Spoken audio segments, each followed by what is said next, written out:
우리는 6월절의 시편을 여전히 대하고 있습니다. 6월절 음식을 먹기 전에 이 시를 노래하며 이스라엘이 애굽에서 나오며 야곱의 집안이 언어가 다른 민족에게서 나올 때에 바다가 보고 도망하며 요단은 물러갔으니 말 그대로 홍해와 요단강이 갈라진 사건을 나누는 그런 시간입니다.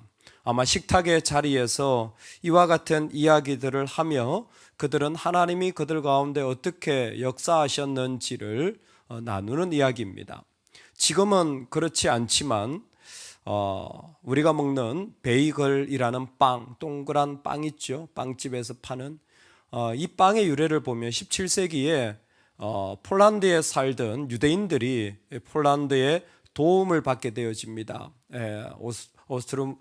오스트만 제국이 쳐들어왔을 때 그것을 물려쳐준 왕에게, 폴란드 왕에게 고마움을 표시하기 위하여 유대인들이 빵을 만들어요. 그 말 발굽에 그 쇠를 박는 걸 등자라고 하는데, 등자와 같은 모양의 빵을 만들어서 왕에게 감사의 표현을 합니다.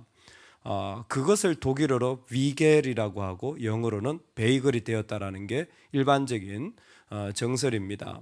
근데 유대인들이 만들었기 때문에 지금 우리가 먹는 베이글처럼 이스트가 들어간 게 아니라 오랜 전통이었던 이스트가 없는, 누룩이 없는 이 무교병이 그들이 먹는 일반적인 빵이었을 것이다. 그리고 지금도 의외로 예루살렘 베이글이 유명하답니다. 뉴욕의 베이글이 유명한데 예루살렘 베이글이 유명하대요. 거기에 예루살렘에서만 빠는 이런 그 특별한 그 종류의 빵들이 거기에 참 많고, 또 그 빵은 이 허브가루 같은 것을 올리브유에 섞어가지고 찍어 먹는 독특한 그런 문화가 있다고 합니다. 베이글, 오늘날에 그런 빵은 아닐 겁니다. 그런 베이글은 아닐 거예요. 근데 이스라엘에게 무교병은 부인할 수 없는 6월절의 역사와 연결되어져 있는 빵이고, 그들은 그 빵을 먹으면서 하나님 앞에 나아가는 겁니다. 어떻게 나아가는 줄 아세요? 113편이나 114편이나 공통점이 있어요. 그게 뭐냐면 질문하는 거예요. 빵을 먹으면서 질문하는 겁니다. 113편의 질문이 뭐였냐면 하나님과 같은 분이 어디 있냐는 거예요. 하나님과 같은 분이 어디 있냐는 거예요. 114편의 질문이 뭐냐면 5절과 6절입니다. 여호와 우리 하나님과 같은 이가 누구리요? 높은 곳에 앉으셨도다. 5절 6절입니다. 바다야 내가 도망하면 어찌함이며 요단아 내가 물러가면 어찌함인가. 너희 신들아 순양들 같이 뛰놀며 작은 산들아 어린 양들 같이 뛰노면 어찌함인가. 두 시편에서 똑같이 질문을 하게 됩니다. 근데 실제로 유대인들이 6월절을 지킬 때 이와 같은 질문하는 시간을 반드시 가진다고 합니다. 이게 하나의 형식이죠. 그 가정의 이 역할은 아이가 맡는다고 해요. 4가지 질문입니다.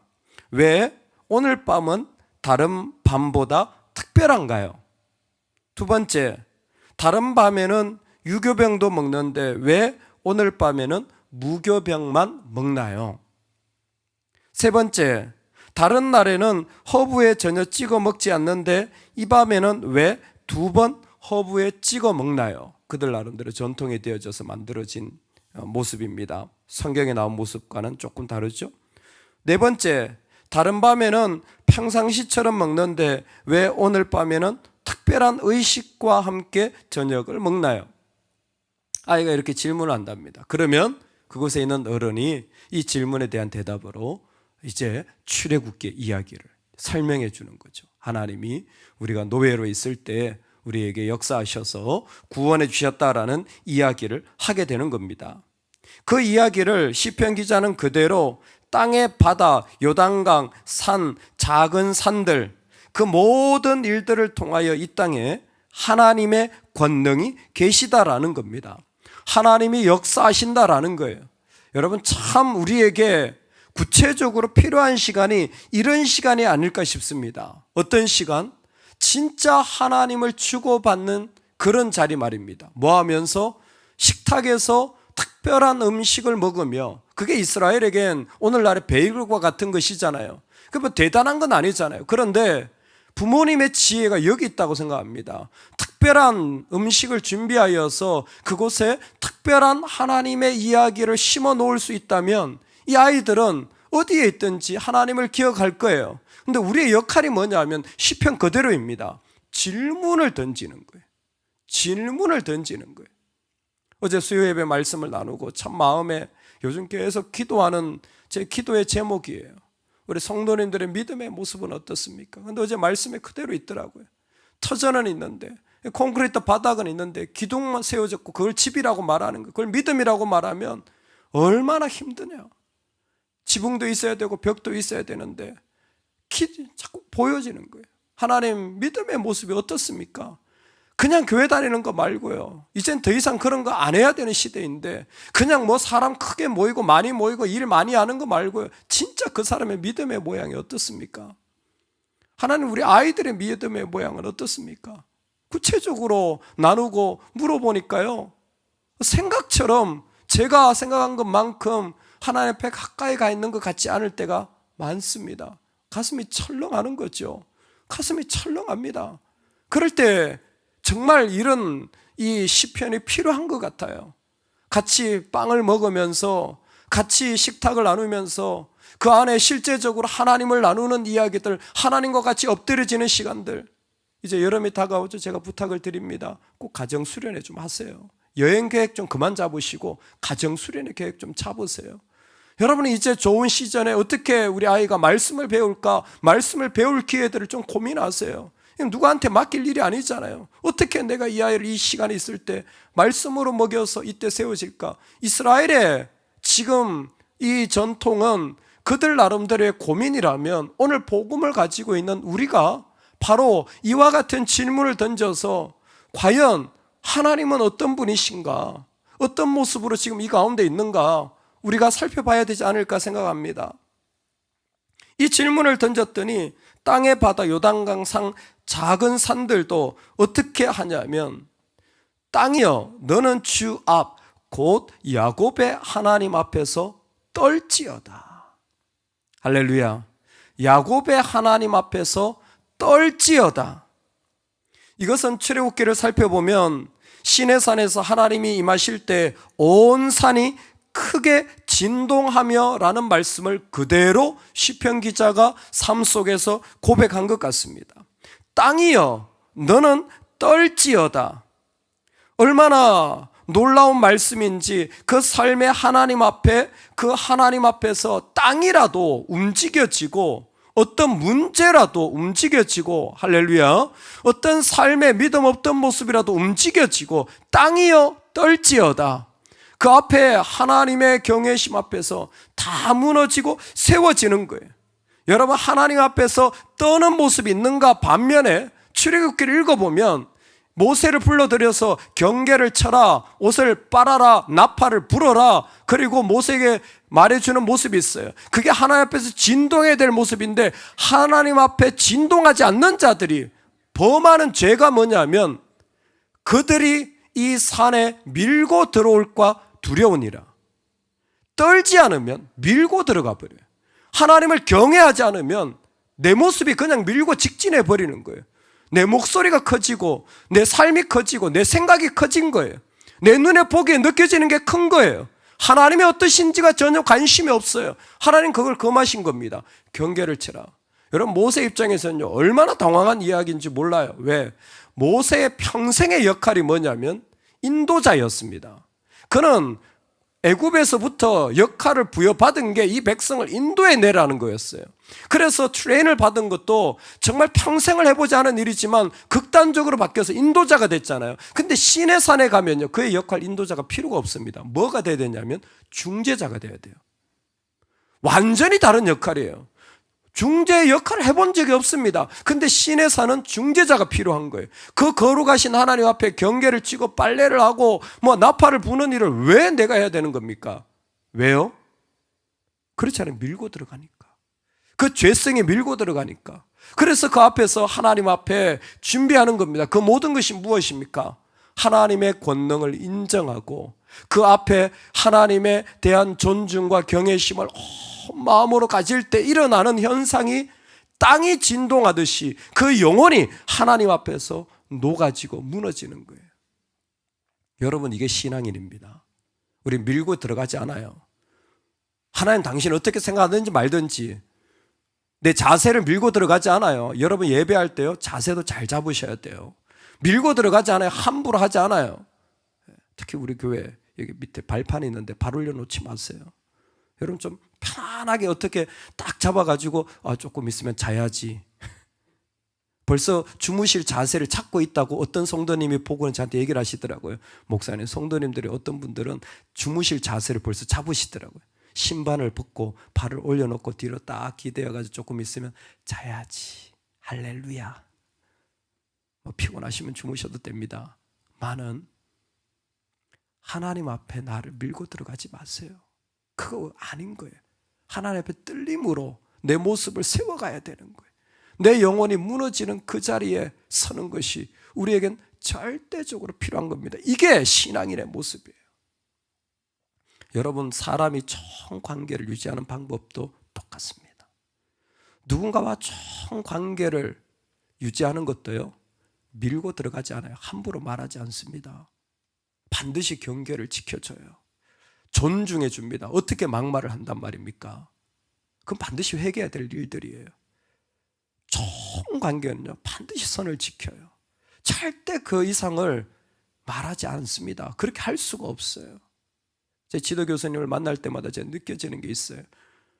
처음부터 존경의 마음을 가지고 대했기 때문에 요즘은 미국 사람들 그렇게 말하지 않을 거예요. 근데 저는 가끔씩 sir이라는 표현을 붙입니다. 반드시 붙여요. 존중의 마음을 표현하고 싶은데 하지 않아도 된다고 말하는데도 불구하고 일부러 붙여요. 근데 그분이 가지고 있는 마인드도 똑같더라고요. 참 미국 분인데 말이죠.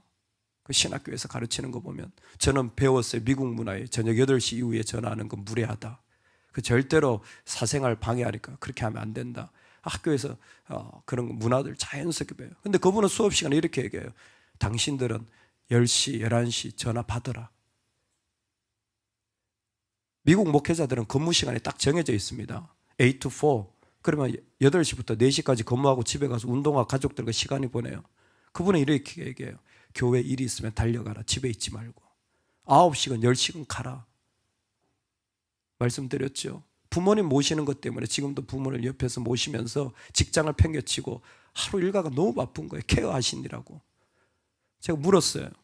아니 미국 사람들 안 그러지 않냐? 내가 알고 있는 그건 한국 문화다. 근데 한국은 더 이상 그렇게 하지 않는데 어떻게 미국 사람이 그렇게 하냐? 저는 수업을 들을 때도 약간 좀 의아했다. 그분이 딱 한마디 하시더라고요.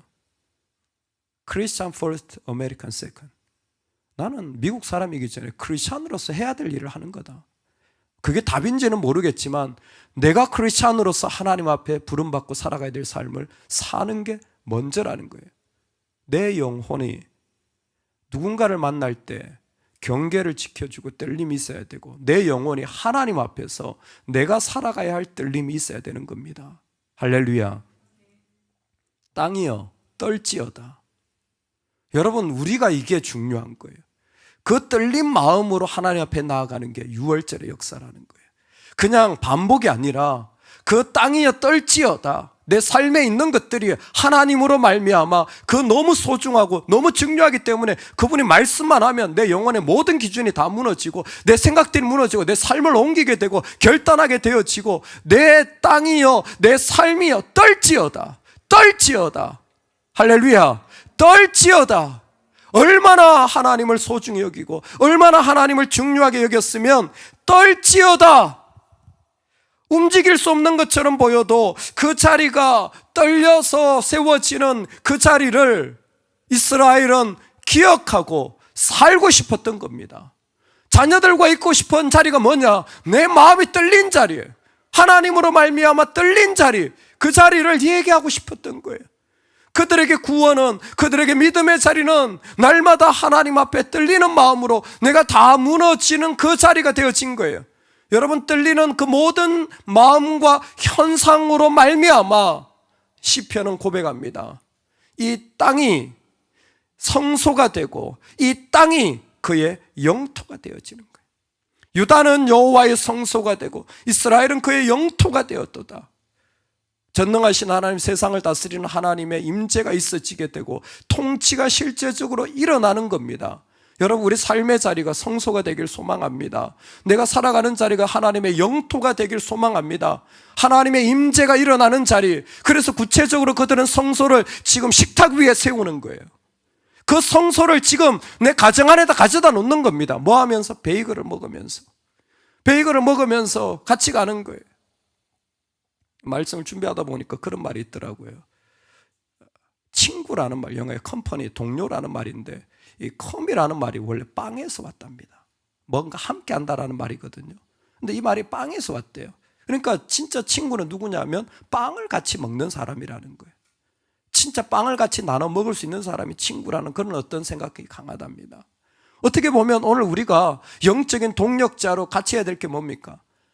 베이글 먹으면서 그 안에서 내 떨림을, 하나님 앞에서 그 떨림으로 내 땅이 무너지고 하나님의 떨림으로 내 영혼이 세워지고 그것을 나누는 게 믿음의 통역자들 아닙니까? 여러분, 그 일들이 우리 삶에 일어나면 좋겠습니다. 이제 구체적으로 여러분, 이 일을 우리가 세워가야 합니다. 그냥 기도하고 끝나는 것이 아니라 어떻게 우리 집에서, 어떻게 내 부부 관계 속에서 어떻게 우리 성도님과 이 일을 만들어 갈까? 여러분, 우리가 구체적으로 그 안에 세워가야 돼요. 베이글 먹는 날 만드십시오. 야, 오늘은 오랜만에 A 플러스 2개짜리 2 플러스 A인가요? 소고기 먹자. 오늘은 왜 소고기를 먹습니까? 야, 오늘 우리 수련회, 오늘 왜 여행을 갑니까?